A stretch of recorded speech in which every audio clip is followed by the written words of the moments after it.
Welcome to another Sigma Live Hangout. Today we have with us Brian Colbert, the author of The Happiness Habit and From Ordinary to Extraordinary. He's going to speak to us about neuro-linguistic programming. Welcome, Brian. How you doing? So let's start. What is neuro-linguistic programming exactly? Okay. Basically, neuro stands for neurology, okay, so how your brain works. Linguistic stands for language, both verbal and non-verbal language, and program is your ability to program your own brain and influence others. So basically it's the technology around those concepts. You can use it to help improve your life, improve how you think, improve how you respond in the world, to manage your emotions, to be able to alter belief systems. So it's a very powerful technology. It's used in companies and it's used for therapy as well. But it started off in therapy first. Mm-hmm. And so you mentioned that you can use it to alter moods. Yeah. How do you alter your mood or change your frame of mind using neuro-linguistic programming? Again, using any of the three elements, but ultimately most people's moods are actually governed by how they talk to themselves. Very often people get up in the morning, they talk down to themselves, like they give themselves abuse. Basically, they look in the mirror and they say, you're too old, you're too fat, you're too ugly, whatever it is that they do, yeah? And then they wonder why they're not happy, yeah? So, and then they go to a therapist, and the therapist says, well, if you go look back into your past, you don't have to go into your past, you can go into 5 minutes ago. You've got about 80,000 thoughts in any one day, and for a lot of people, they're not good thoughts. They're criticisms about themselves. So one of the basic, quick, really fast ways of actually changing your mood is changing how you talk to yourself. If you listen to the way you talk to yourself and ask yourself, if you're talking to your own best friend, would you talk to yourself that way? And the reality is a lot of us know. And strangely enough, some people, women in particular, for some strange reason, very often have their mother's, kind of cross voice in their head. So, you know that voice when someone calls you by your first name, you're in trouble. A lot of women have that inside their mind, which is not really good to wake up in the morning and to be given out to. That's pretty much it. So change something like that and you can change that. But you can also change how you see things. A lot of time, just because we've got thoughts and just because we've had experiences, we store them there in gestalts inside our brain, and we run them as truth.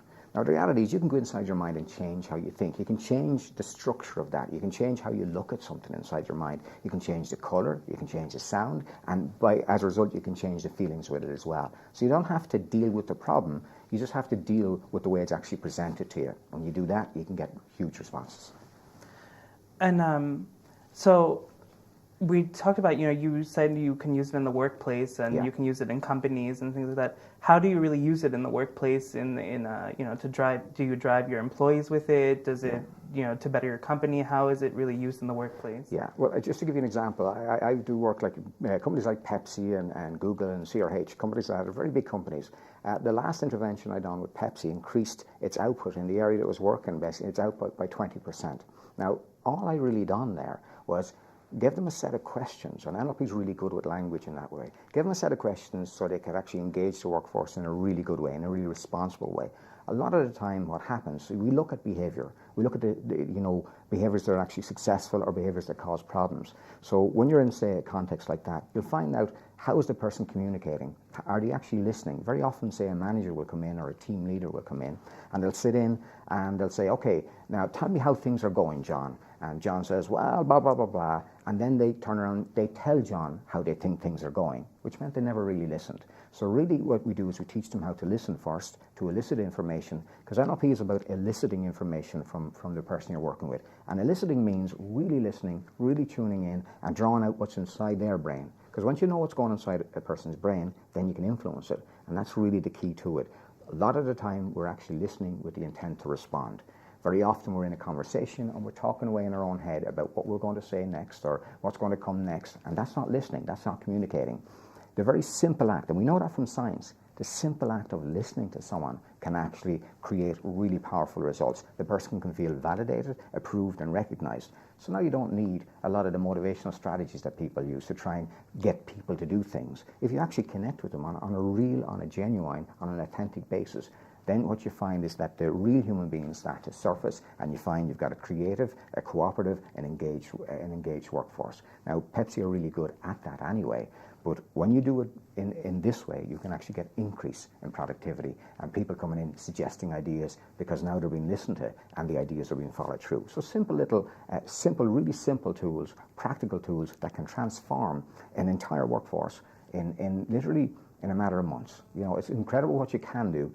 The skills are very simple. They're very practical, very basic, but they are very, very precise. And precision is really what NLP is about.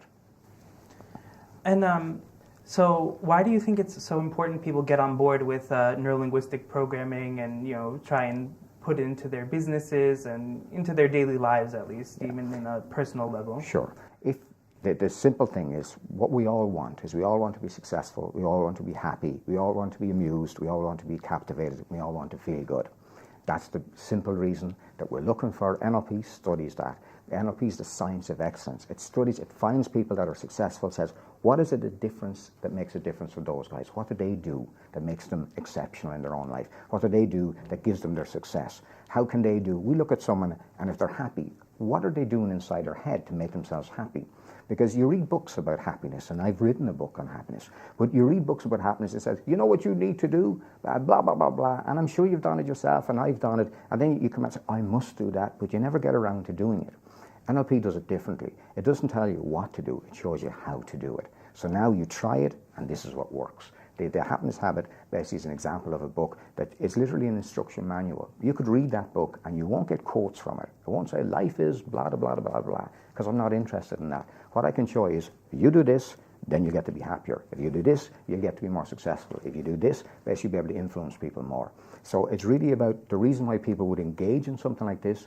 NLP, in Ireland we would say it's like the cream on a pint of Guinness. Now, in Ireland we like our Guinness, yeah? The cream is the best part, okay? What it does, it's not even a discipline. It looks at other disciplines and elicits what's the really good stuff from that discipline and say, okay, when we sum it all down, when we distill it right down, say, what is it in that makes a difference? What part of that makes it work? So we look at therapy, we look at business, we look at nutrition, we look at anything at all, and we'll say, what are the parts that make the difference, that makes a difference? Where can we get the excellence from? And so if you're interested in becoming excellent yourself or becoming happy yourself, that's where you search for. This is a collection of practical tools, a simple psychology system that transfers things really easy.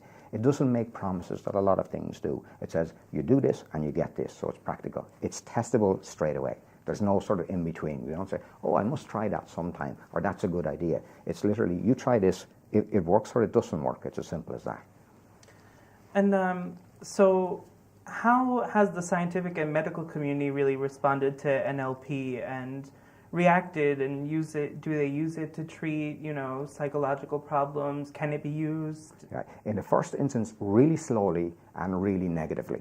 Okay. The first instance, the difference with NLP is that NLP is the science of subjective experience, and that very word, subjective, goes against the face of science, because science tries to be objective. Yeah. So, and the reason for subjectivity being that everybody's different. Okay. But it has a collection of patterns, and science is eventually catching up with it now. It sees that there's a process behind it. So I've done a lot of study on different psychologists. I'm a social psychologist in training. But I went back through the systems and I found a lot of the patterns that we use in NLP are actually already in psychology, but they're just in different places, that's all.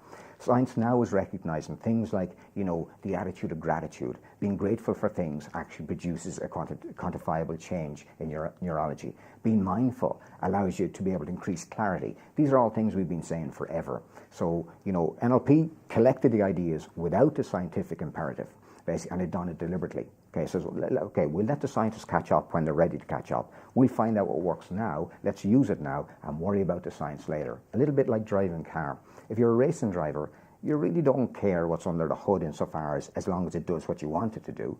And those people that tell you when you're driving that, say, you can't do that, the racing driver will tell you, yeah, really, and they break that rule.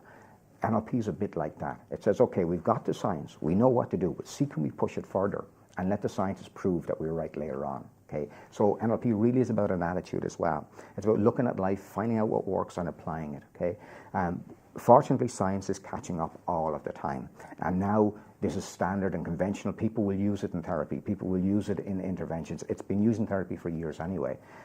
The counselling professions are starting to draw in pieces of it now. When we talk about counselling and therapy, it comes right back to Gestalt therapy, Fritz Perls and people like that, Milton Erickson, great hypnotherapist, Alfred Korbisky, a great linguist. So it has its depths from people that were already bathed in science anyway. But it didn't worry too much about the science. It worried about the practicality, the workability. The common person doesn't care how the science was formed. It just wants to know, does it work first? And then we'll check the science later. NLP takes that approach. And so you mentioned something about communities, and can it be used to influence not only a work community, but a community at large? Is NLP something that's more on a personal level, or is it something that can be used beyond a personal level to influence the mind frame of a group? It can. Its first sort of basis is subjective, is personal and individual. Okay, and it started off first as remedial. So what is it that is not working in people, and can we fix it? Okay, so that's where it began. But remember, we're social creatures anyway. So as the profiling aspect of it developed, and I've done a lot of work on that myself, as you begin to understand how people operate, how they think, how they sort, how they make decisions, how they're motivated, how they solve problems, how they like information presented to them, then at that point, now you're moving into the social aspect, you're moving into the group aspect. And a lot of my work, by the way, is I go in, a company will say, listen, Brian, we've got some problems, we've got some conflict. I said, okay, let me do a course. Don't bother about the conflict. Let me do a course and we'll solve the conflict. Because what I'll do is I'll bring the people in together. I get a nice profiling system going where they start to see the patterns that they exhibit are actually patterns that they call conflict, yeah? And when they see it in one another, say, that's just a decision-making pattern, that's just a sort pattern, that's just a preference pattern, that type of thing, and it dissolves the conflict. So yes, it can be applied in a corporate setting, in a social setting, in a community setting, and it has been, and to great effect, but not everybody can apply it. My advantage is that my background is social science first, so I tend to look for it to do that anyway, and I've developed within that to make it do that way. But it started, it's subjective, but it has that wider application. It can change the world, really, to put it honest. If you're at your best, think about the influence you can have on everybody, and that's ultimately where it goes. And you talked about maybe using it to change your mind frame and even help yourself, just be more upbeat.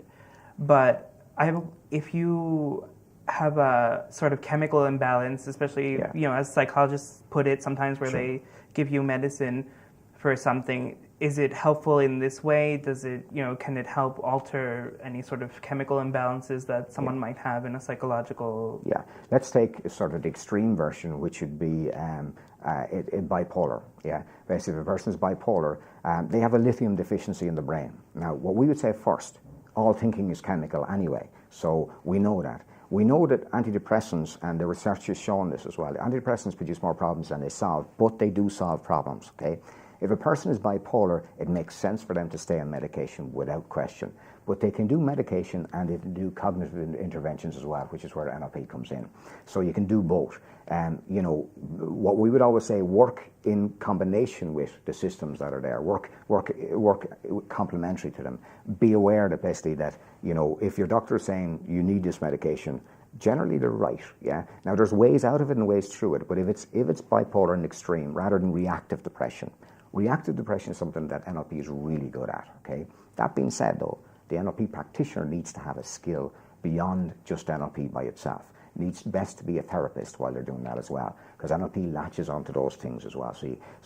Ultimately, it's helpful, it can help, but it's best to work with things rather than to replace things. We don't say NLP is better than this. NLP is a practical tool. It says, let's work with this and you'll get the results. The doctors know what they're doing in general. Basically, they've gone to college for a long time, not for no reason. Yes, we can sort of accuse them of overprescribing things and stuff like that, but ultimately, generally, the doctor has got a good intention and also good information as well. Yes, sometimes it's overprescribed or sometimes we're too lazy to change it, but ultimately, working together is the way around these things, and NLP can fit in with it. Thank you, Brian. I'd like to thank you for your time. Thank you for... Thank you. Thanks very much. Thank you.